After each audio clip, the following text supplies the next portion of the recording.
there, kiddos. It's Thursday. I'm Professor Flim Flam. I'm just helping out Miss Smith today to introduce the lessons, expectations, and how you can be super fabulous. Okay. Remember to do your attendance journal. It is going to double as a reading log and your attendance. Okay, so make sure you're reading every single day. Also, here are some new positive news stories from around the world. So Thursday, this one's really good. It's 10 true stories that will lift you up. They're really good. I really enjoy them.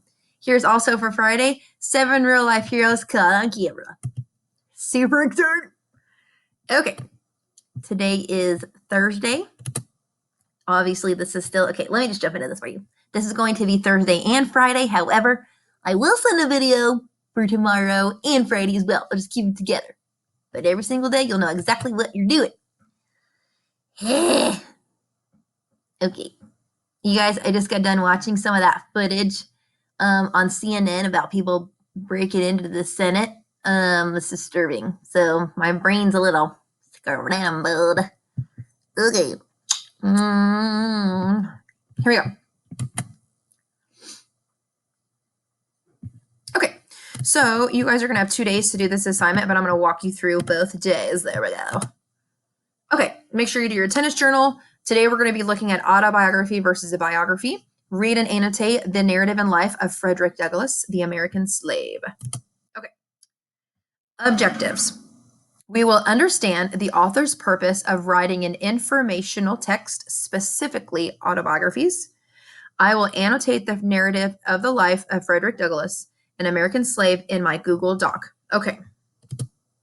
Here is Frederick Douglass. This is all about him. Yesterday, you watched a little brain pop video about him and kind of what he did. And if you want more information, there's so much info on Frederick Douglass. It's crazy. Okay.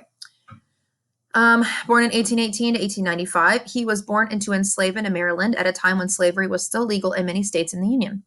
As Douglass grew up, he tried to escape several times. Finally, in 1838, he succeeded. Douglass went on to become a famous speaker and writer, fighting to abolish or end slavery.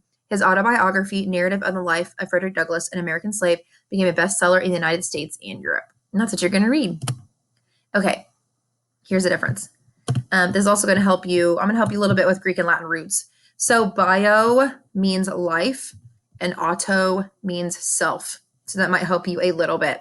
So a biography is when an author writes a book about another person's life. This results in a biography. So I'm giving you, it's like if you look at the word graph, if I see the word graph, it's like, oh, I'm going to get a visual of what somebody else's life was like, or, a visual of the events that took place. So that's always told in third person. And auto, self, an autobiography is a story written by that person about their own life. So if I wrote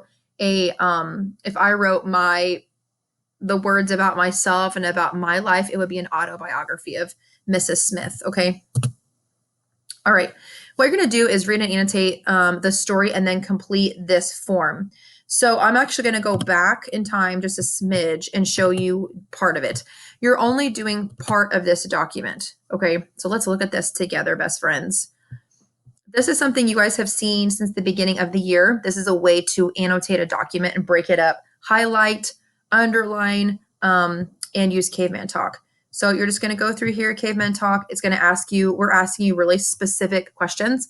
These questions are worded as to what you're going to see in the future, not even 8th grade, but even in high school, the way it's worded. So this says on the caveman talk, give me details on how Douglass describes his mistress. So we're actually putting them in, the questions go exactly with what you're reading. Okay. And we broke it up for you. What change did you see in the mistress? What does Douglass think is the cause of her change? Very specific questions. And again, caveman talk. You have 2 days. You have Thursday and Friday to read all of this and to annotate all of it. During question, why did Douglass feel that learning to read was a curse rather than a blessing? Oh my gosh, you guys, when you get to that part, you're going to be like, oh. And then just 2 words to define. That's it. So I would do part of that first and then come back. Then come back, go ahead and click on this hyperlink that says this form. And I'm really talking to you about, I would do this is for Friday. I'm so sorry, but I'm going to give it to you both days just because some kiddos like to have it on both days. I think that's fine. Then you're going to tell me, this is an account of someone's life written by someone else. Choose. This is an account of person's life written by that person. Questions about in the life, narrative and life of Frederick Douglass. Is it an autobiography or biography? Okay, that's it. It's really, really simple. You could literally fill this out either Thursday or Friday. It does not matter. You guys are awesome. You're gonna be able to do either one. So for today, that's all you're doing is reading this document, giving me annotations, and then when you're ready, you guys are just going to jump into that Google form and fill that out. That's it. That's all you're doing. So remember that this unit is all about the fight for freedom. Right now, we're just looking at Frederick Douglass. Monday and the rest of next week is all going to be Harriet Tubman. But after that, we're really going to move on to all other cultures, gender, race, and creed. Okay. I love you guys. You have a great day. And Professor Flim Flam would like to give you a farewell salute. Have a super Thursday. Love you. Sending you my sunshine hugs. Bye.